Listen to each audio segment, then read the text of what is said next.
This might be the most insane lens Nikon has ever made. In 1972, this lens cost as much as a nice new car. If you're looking to pick one up these days, it'll cost you about the same as a nice family home on the outskirts of Tokyo. Hi folks, I'm Matt Granger, and today I'm here with model Georgia at the Nikon Museum in Tokyo. If you're a Nikon user, you're in the right place. I've been a professional Nikon shooter for over 15 years and we release new photography videos every week. Please subscribe and turn on notifications below. So today we're looking at what may be the most outrageous lens that Nikon has ever built in their 100+ year history. The Nikon 6mm f2.8 fisheye. First introduced in 1972, built for the Nikon F mount, and it captures a 220-degree field of view. So it doesn't just see horizon to horizon, it sees behind itself. Just think of that, like an ultra-wide angle lens like a 12mm may be catching a field of view like this or even like this. But this guy somehow is seeing behind itself. So that means that the beams of light out here are being captured, bent, and sent at an acute angle back into the sensor. There's no mirrors, there wasn't computer-aided design, it's just engineering optical genius that makes something like this even possible. In the late 1960s and early 1970s, Nikon was pushing the boundaries of optical design. Scientific research, meteorology, aerospace, and industrial inspection, there was a real demand for extreme wide-angle coverage. This guy obviously wasn't made for your typical architecture or skateboard photographers. It was made for research institutions and government agencies, specialized imaging applications. It was built to order, and the production numbers, they're not official, but I believe it was somewhere below 200 units made in total. The optical formula for this guy includes, obviously, multiple large diameter elements and specialized glass. The front element angle is so extreme that it physically extends beyond any kind of traditional lens hood that you could make for it. I mean, how can you put a hood on something that can see behind itself? Where would you put that? Also, you obviously can't attach filters because of the curvature, so instead Nikon engineered a built-in rotating filter turret at the rear of the lens that includes neutral density and color correction filters.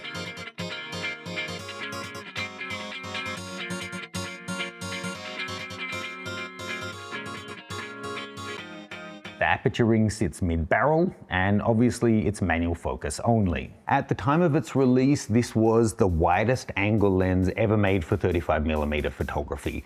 And more than 50 years later, nothing has surpassed its 220-degree field of view for full-frame 35mm cameras.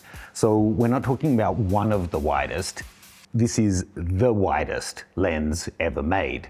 And it's also one of the heaviest lenses made for the Nikon F mount at about 5.2 kilograms or 11 pounds. So that's about 1 kilogram per millimeter of focal length. Shooting with this, I think, counts as both a push and pull day for your upper body weight training. Now, today we're going to be shooting it on a modern Nikon Z body using the F to Z adapter, but whichever way you shoot it, that way, or using an F mount camera, it's fully manual and fully mechanical. Okay, so I've stepped outside now. We're joined again by Georgia. We're gonna do some crazy shots soon. I need fresh air to talk about this section. We're gonna talk about pricing. In the 1970s, this lens cost around $8,500 US. Exact figures are hard to come by, but adjusted for inflation, you're talking at something like over $40,000 US in today's money. This wasn't a routine lens purchase. Buying something like this required approval from your accountant, your bank manager, and your CFO, of course, your CFO being your spouse. Whilst these rarely come up for sale, when they do, pristine examples are often asking 6 figures, so 100K and up, driven mostly by scarcity and collectability rather than modern use cases. As I already mentioned, this guy goes beyond a hemisphere. Even by today's standards, no manufacturer is producing a commercially available 35mm SLR exceeding 220 degrees of coverage. Optically, sure, modern lenses may be sharper from corner to corner, but no one is building anything nearly this extreme these days. And I think the reason, it's fair to say, this wasn't about practicality. It was about pushing boundaries. It was about Nikon proving what their engineers were capable of achieving. They already had a range of fisheyes, including an 8mm 2.8 and a bunch of slower aperture ones, but they wanted a halo product that this guy foreshadowed the other bonkers releases that Nikon went on to drop on us in the following decades.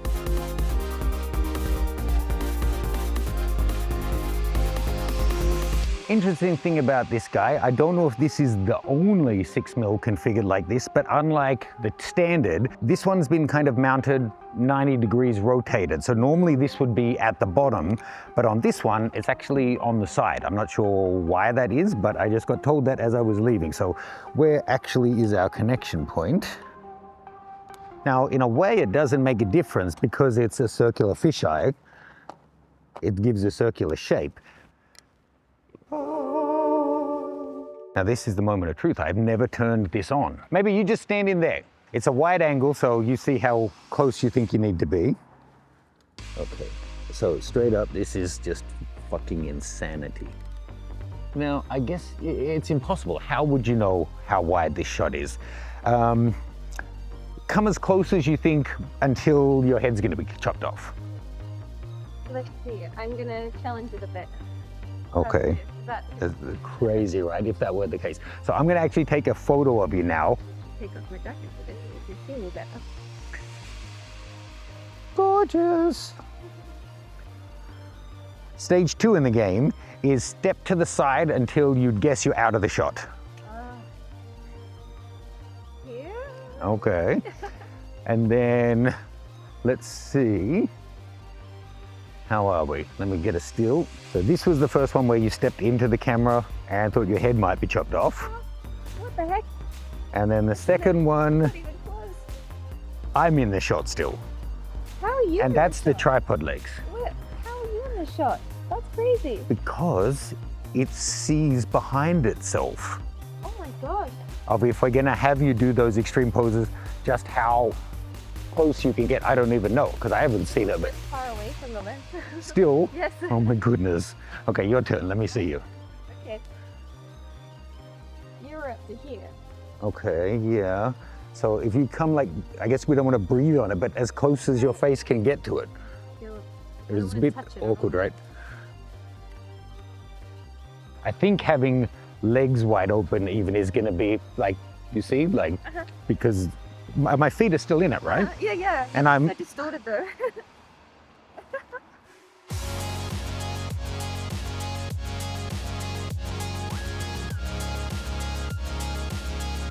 Whoa. wow, I'm ugly enough without that. No, don't say that about yourself. So the cool shot I thought would be to set up a kind of like a music video type shot where we'll have the camera and me standing like this and a couple of LED panels lighting you, and then we can shoot up into that corner of the building with you. I'll have the camera lower so you can kind of go over it. Kind of like, do you remember, I think Coolio had some film clip shot in this kind of way, but like the stills that I shared with you. Yeah. I think that'll be super dramatic and cool to have the LED panels in the shot. So I think that corner will work.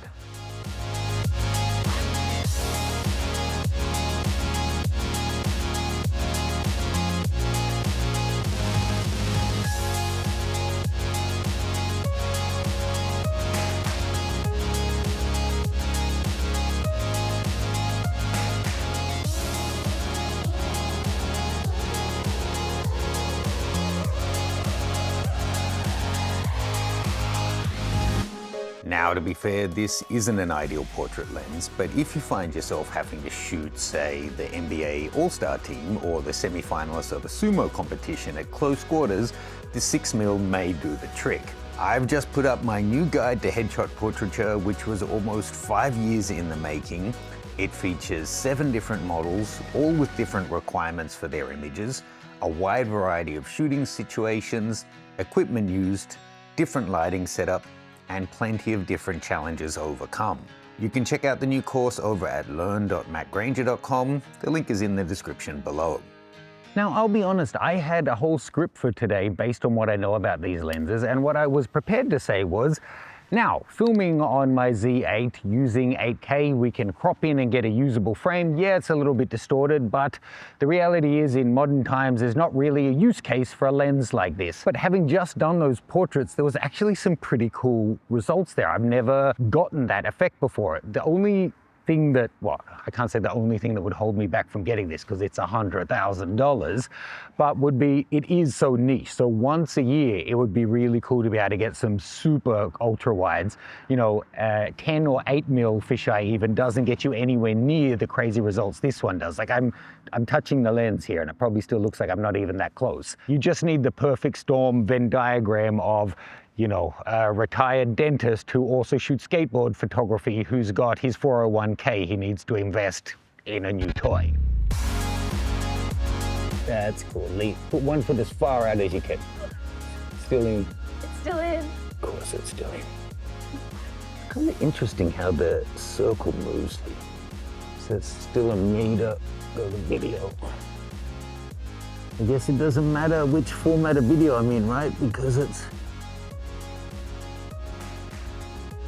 circle.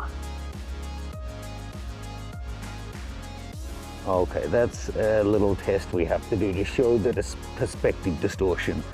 Actually, that's really fun.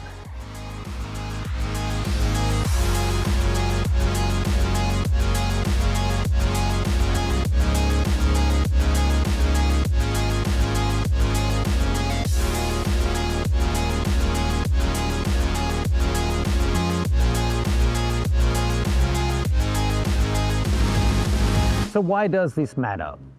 Because it represents a time when optical engineers were allowed to go to the edge, or in this case, beyond. The 300 f2 in our last video was about pushing speed. The 6mm 2.8 is about pushing physics. This is what happens when you put every tool, every technique, and every ounce of optical engineering expertise into one lens. Just imagine if today Nikon started offering lenses with completely bonkers specifications that cost $50,000 that you had to order and wait a year for it to be handmade, then come to Japan for a special ceremony to receive it in a red velvet lined box. The comment section would lose their mind about Nikon being out of touch and not knowing their consumers anymore. But on the other hand, it would be pretty fantastic. There's plenty of rich people in Japan and around the world who are collectors who would love to get a one-of-one lens. And demonstrating what Nikon are truly capable of in 2026 with all of their modern computer-aided design and technology, I think it would be pretty exciting to see. If you love Nikon history, folks, this lens isn't just rare. It's a time capsule. It's a physical reminder of a period when Nikon wasn't just responding to the market. They were pushing and driving the market. A time when engineers were allowed to chase ideas to their absolute extremes, even if those ideas only served a handful of people on the entire planet. I'm just sure somewhere in the 1970s, right, there must have been some executive in the boardroom saying, is it really wise to be building a 220-degree fisheye that weighs over 5 kilograms and costs more than a car? Is that the best use of our resources?